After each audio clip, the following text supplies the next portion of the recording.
Ring up Christopher Browell.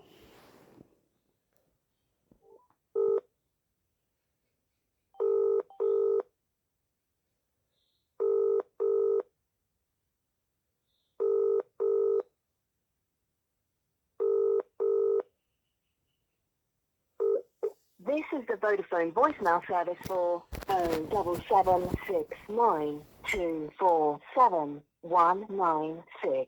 Please leave a message after the tone. When you finish recording, please hang up or press the hash key for more options. Oh yes, good morning, Mr. Browell. It's Mr. Hussein here today, and it's regarding my brother. That's the only reason I would be contacting you. Today is Thursday, the 21st of September 2023, and the time is at 10 o'clock in the morning. And I'm leaving yourself an earlier message today because I wanted to, I wanted a request to see my brother. It's once again been over 45 days now. As you're aware, I am now sending, including you in the emails that I am sending Mr. Graham Kenner, your city solicitor.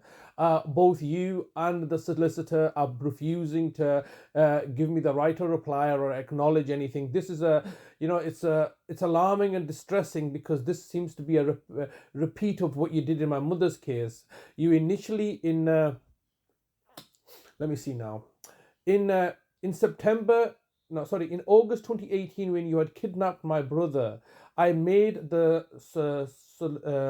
council's complaints manager, Irina Arcus, aware that I was going to be recording my interactions with the council, and all telephone calls were going to be recorded.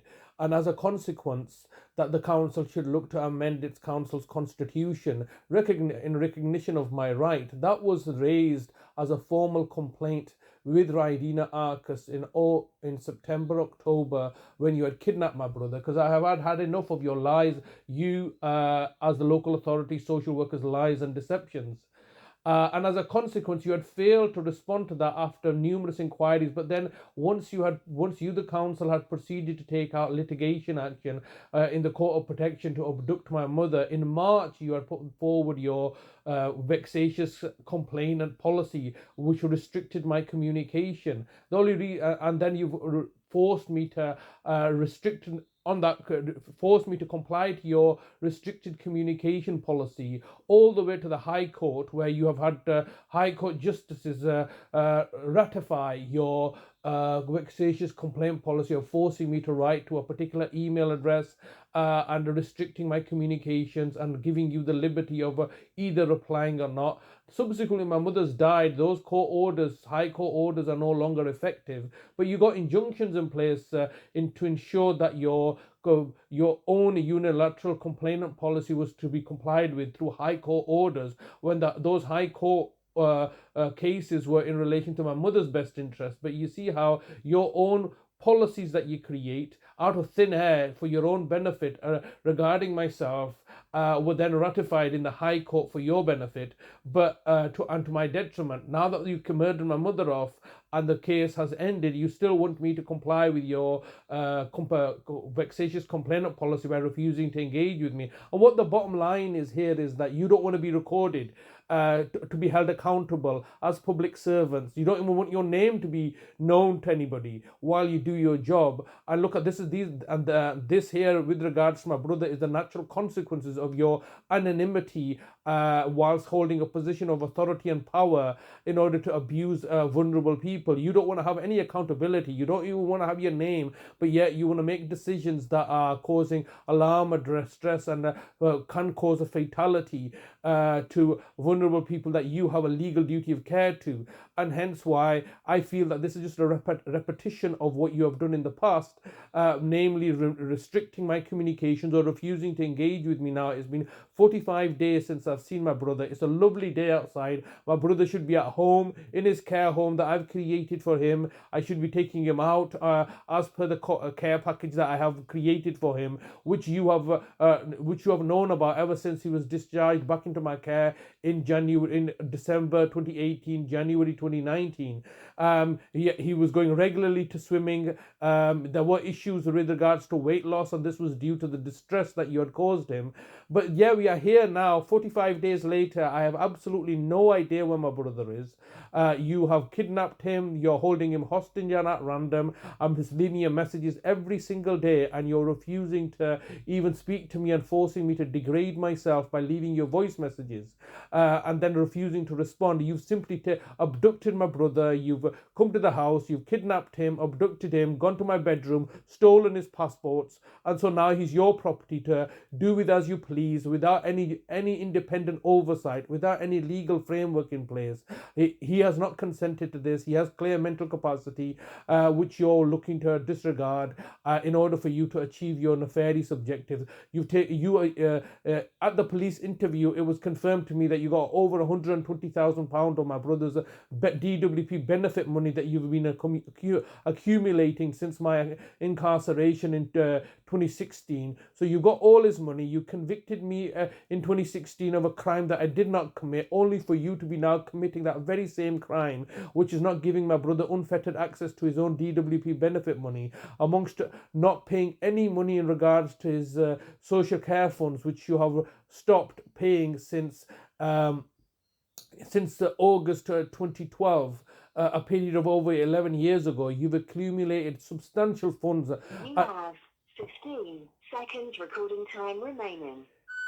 You have collected substantial funds and now are looking to make my brother a ward of the state, so you can do with him as you please, and this is totally unacceptable. And I will continue to send you messages to say that you should release my brother, because it's costing you £1 million a day now that you're holding my brother in captivity like this. Sorry, your recording time has expired.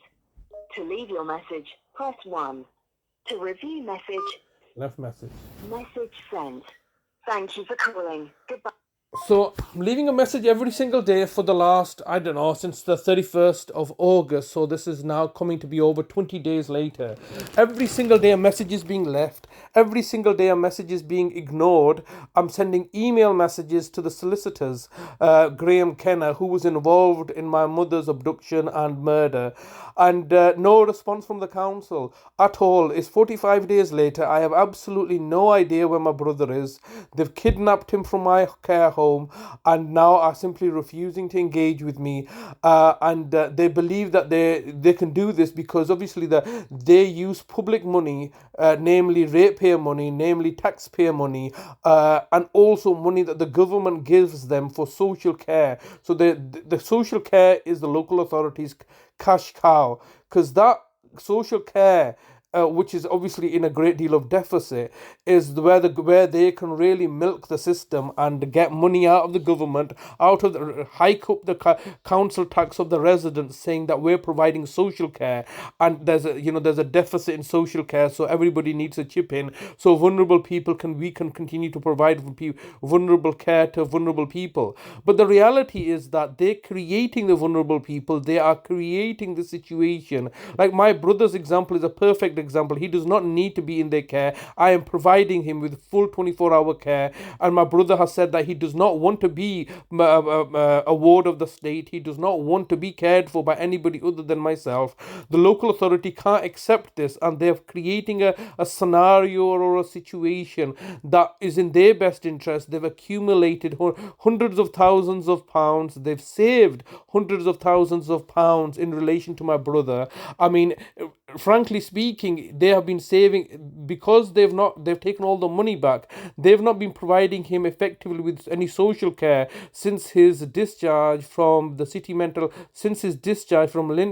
Hospital in 2005. So they were providing some money. They've taken all that money back now, and so therefore effectively their liability is now crawled back further to 2005, when my brother was discharged. He was discharged under Section 3 of the Mental Health Act, which means that under Section 117 they have a legal duty of care. So they've always had a legal duty of care since his discharge into my care in 2005, and as a consequence of that legal duty of care, I fought adamantly in order to ensure that he's getting substantial money through direct payments, which they then failed to audit for the next, well, I think they audited it only once and then failed to audit it for 5 years. When I looked to whistleblow on their failures to audit direct payments, which is public money that they utilized and had failed to audit, then I became the target and victim of the state. But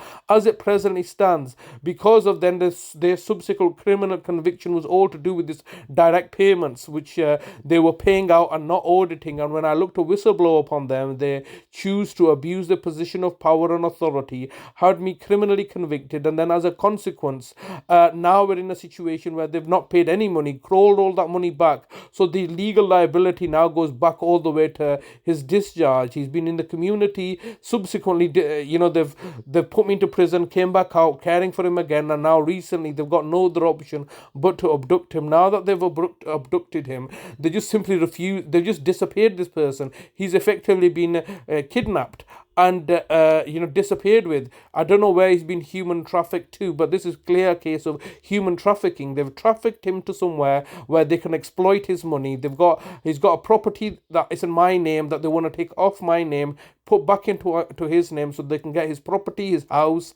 They've got all his benefit money, and they've only been able to achieve this through the private commissioning of the judiciary and the courts and the office of the public guardian and the court of protection judges. This has only been possible because of their sheer dogged determination in order to not lose face and look to vilify and target me, and yet at the same time looking to hound and persecute a vulnerable person such as my brother, whom they have a legal duty of care to, after they have been hounding and persecuting our elderly mother who had dementia, who they equally had a duty of care to, and effectively murdered her in January 2022 by giving her the vaccine, which ended her life within days. So this is just a repetition they've got. If they are a local authority and they have taken all these legal actions, why they do not speak to me? I'm sending an email to the solicitor saying every single day, under what legal authority have you taken my brother from my care? No answer, because they know it's all fraud, it's all corruption, it's all malevolence, it's all deception, it's all designed in their favor in order to it's all designed in their favor to be tyrannical and oppressive to the people that they are meant to serve, in order for them to create maintain a public persona of benevolence and authority, and to ensure that everybody recognizes them as the city of culture 2025, when in reality I know that they're not a city of culture. They're a city of vultures, hungry, malevolent, greedy, corrupt vultures that prey on the weak and the vulnerable in order to make financial profit and gain. It was only today that I was reading that the West Yorkshire Police have crawled back 11 million pounds from criminals, and so therefore that creates a great conflict. The police, rather than acting in the name of justice and truth, they are now effectively targeting criminals in order to take money out of them, which is obviously goes to then the council, who then utilize that money in order to meet its own objectives. But in that process of getting money from criminals, they're just criminalizing normal people or normal residents with money. Anybody who's got money can become a target or a victim of the state or the police. So because it's in their financial interest to then pursue litigation action or prosecution, because they can then extort money out of you. And in my case, it's all about the money. I had a family trust fund worth £500,000 in cash, which they saw, which they then looked to, which they have effectively removed. I had properties in my name. They looked to remove those properties, one of which was a property that my brother Tyler put in my name. They're looking to target that now so they can just take money. So for them, truth and justice and their legal duty of care is just basically words. What they want is money. They are desperate for money because, much like Birmingham Council, they're on the verge of bankruptcy like many other councils, and they're targeting the weak and vulnerable and effectively cannibalizing the very people that they are meant to be serving and protecting. Absolutely horrendous, absolutely disgusting, absolutely horrific. But that's the situation today. I'm going to continue to leave this guy messages, continue to engage with the council. the council are effectively stolen my brother, stolen our money, stolen everything, and running away and hiding like impish little children. And there's nothing I can do about it, because simply there's nowhere you can go. The court system, they've got everybody in the back pocket: the judges, the courts, the solicitors, the barristers, the police, the other public authorities or public institutions such as the Department of Work and Pension, the National Health Service, the Care Quality Commission, the Information Commissioner's Office. All of these people are effectively subservient to the local authority, who are pursuing a narrative and an agenda that only serves their best interest because of the financial deficit that they are struggling to cope with, and they're targeting the weak and the vulnerable in order to keep face and exploiting them financially. Absolutely.